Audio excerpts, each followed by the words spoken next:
Hi, my name is Ana Ballesteros Castro, and this is my presentation for addressing the needs of the school community. I will cover the following topics. What is a school community? 3 examples of restorative practices, a summary on the effects, and a summary of challenges. So addressing the needs of the school community. Schools can work as a community to implement restorative practices that will support the needs of their students. This means that schools will create an environment that is welcoming for all students.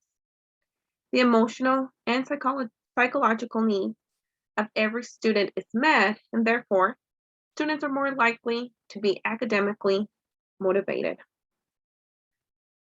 Some of the questions you can ask yourself if there is a sense of community in your school are, does your class feel like a family? Do your students in class, help one another learn? Can students talk to teachers in the school about things that bother them? And can students change rules if they think they're unfair?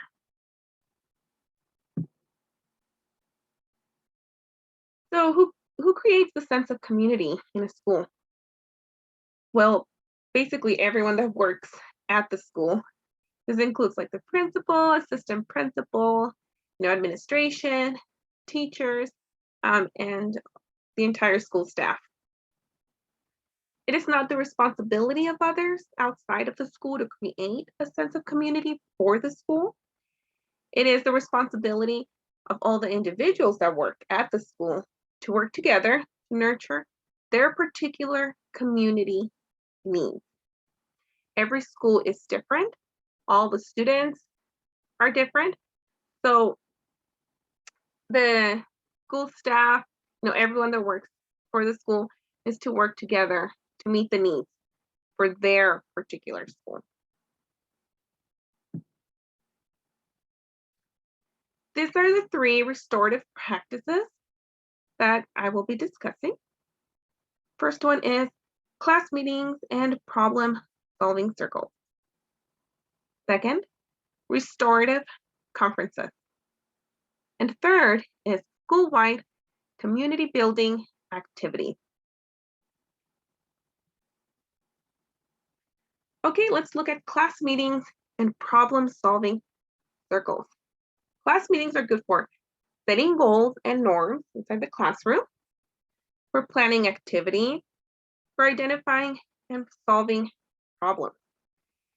And one of the articles listed in my resource page gave an example of problem-solving circles, and it mentioned several circles. I'm only going to talk about 2 of them.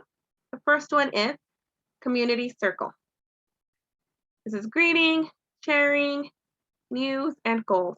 Basically, this is the beginning of the class, in the beginning of the day, for the first like 10 to 20 minutes. And the teacher can either like share a fun fact, something new, something, from the news, for the students to discuss and talk about. You can also talk about their goals and, what they need to do to reach those goals. Another one is justice circle. And here students gather in a circle to solve a problem. So it's kind of like the formal classroom circles. So when there's like an issue going on, instead of like pointing the finger to the student or the group of students, who decided, to do something that's not appropriate. Instead, the teacher does a classroom circle where all the students and the teacher gets to express, their feelings, their concerns about that behavioral issue. So everyone gets to express themselves, and they also get to listen to what others have to say. And so they solve the problem together.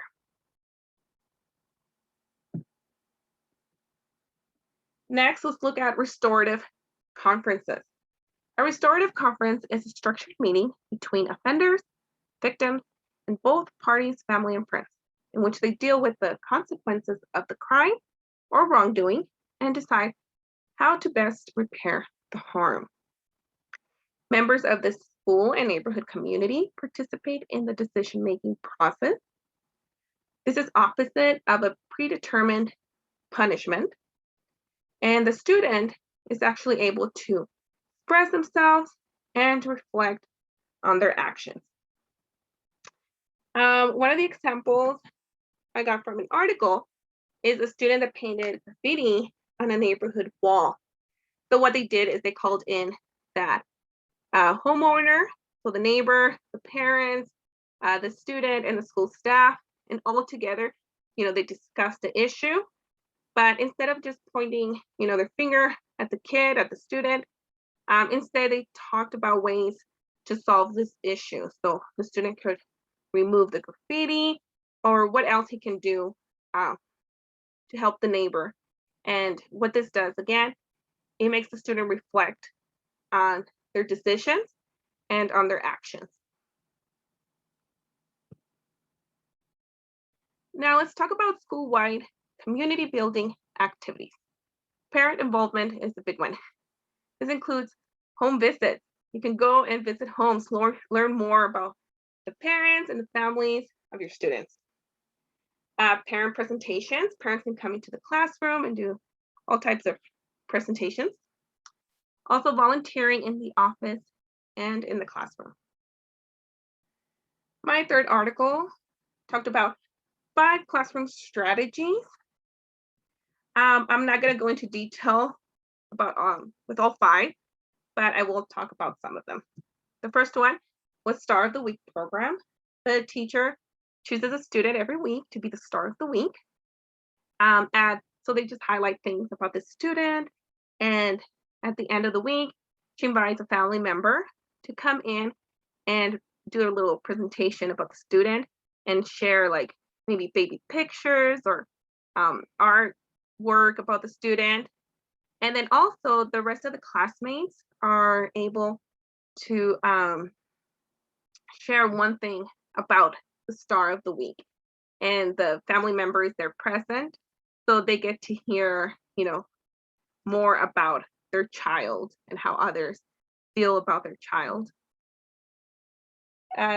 This article also discussed news bookbinder, open house during school hours, Valentine letters, and integrating a celebration of cultures in the curriculum.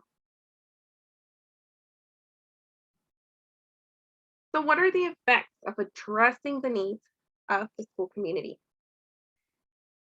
Students in school with a strong sense of community are more likely to stay focused on academics.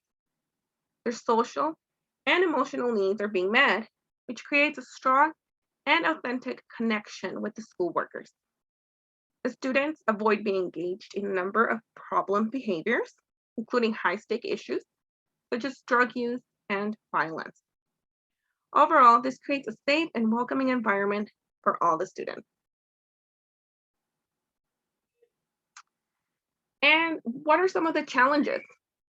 Well, it can be difficult to implement a system that will address the needs of the school's community if the school doesn't have a sense of community to begin with. It is necessary for everyone to be on board with the idea of implementing restorative practices that will support the needs of every student body in their school. Many teachers do not like to change their ways of teaching and are not open to the idea of helping the offenders rather than punishing them. This is the end of my presentation, and here is the list of my resources. Thank you very much.